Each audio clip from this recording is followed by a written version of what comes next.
Legislative Assembly of the state. However, the views of the legislature of the state are not binding on Parliament in terms of the first proviso to Article 3. The views of the legislature of the state under the first proviso to Article 3 are recommendatory to begin with.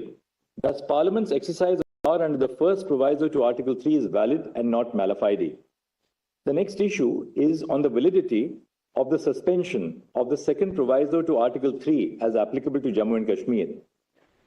When the reorganization bill was introduced, that is on 5 August 2019, the second proviso to Article 3 as it applied to the state of Jammu and Kashmir ceased to exist because of CO 272. Thus, the issue of whether the second proviso to Article 3 could have been suspended in exercise of the power under Article 356(1)(c) does not survive. The next issue is the validity of the Jammu and Kashmir Reorganization Act 2019. The Solicitor General, appearing for the Union of India, submitted that statehood will be restored to Jammu and Kashmir and that its status as a union territory is temporary. The Solicitor General submitted that the status of the Union Territory of Ladakh will not be affected by the restoration of statehood to Jammu and Kashmir. In view of the submission made by the Solicitor General that statehood would be restored of Jammu and Kashmir, we do not find it necessary to determine whether the reorganization of the state of Jammu and Kashmir into two union territories of Ladakh and Jammu and Kashmir is permissible under Article 3. The status of Ladakh as a union territory is upheld because Article 3A, read with explanation 1, permits forming a union territory by separation of a territory from any state. This court is alive to the security concerns in the territory.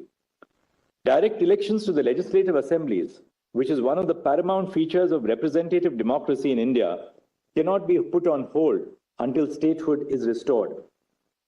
We direct that steps shall be taken by the Election Commission of India to conduct elections to the Legislative Assembly of Jammu and Kashmir, constituted under Section 14 of the Reorganization Act by 30 September 2024. Restoration of statehood shall take place at the earliest and as soon as possible.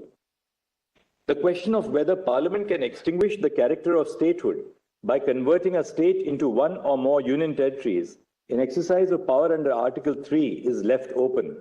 In an appropriate case, this court must construe the scope of powers under Article 3 in light of the necessary effect of converting a state into union territories, which is that autonomy would be diminished, the historical context for the creation of federating units, and its impact on the principles of federalism and representative democracy.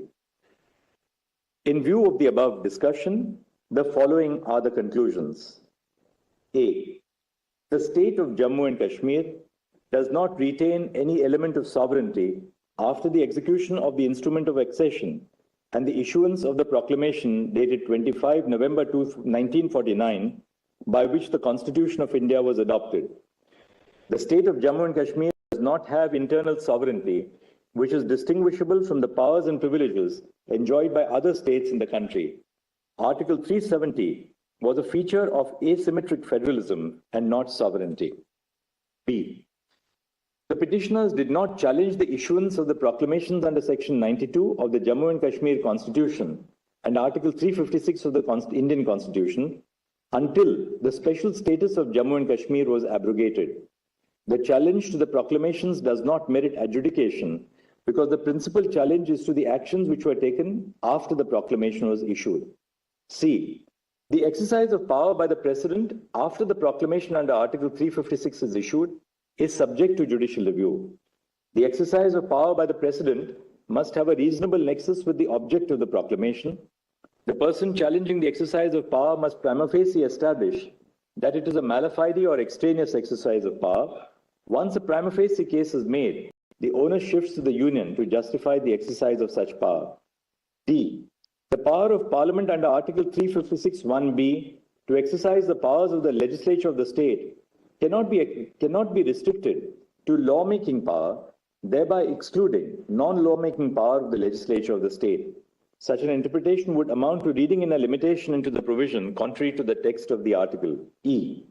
It can be garnered from the historical context for the inclusion of Article 370 and the placement of Article 370 in Part 21 of the Constitution that it is a temporary provision. F. The power under Article 370, Clause 3 did not cease to exist upon the dissolution of the Constituent Assembly of Jammu and Kashmir. When the Constituent Assembly was dissolved, only the transitional power recognized in the proviso to Article 370, Clause 3, which empowered the Constituent Assembly to make its recommendations, ceased to exist. It did not affect the power held by the President under Article 370, Clause 3. G. Article 370 cannot be amended by exercise of power under Article 370(1)(d).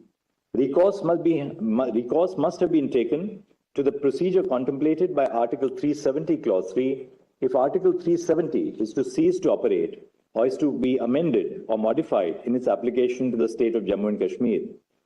Paragraph 2 of CO 272, by which Article 370 was amended through Article 367, is ultra vires Article 370, Clause 1, Clause D, because it modifies Article 370 in effect without following the procedure prescribed to modify Article 370. An interpretation clause cannot be used to bypass the procedure laid down for amendment. H. The exercise of power by the President under Article 370(1)(d) to issue CO 272 is not mala fide.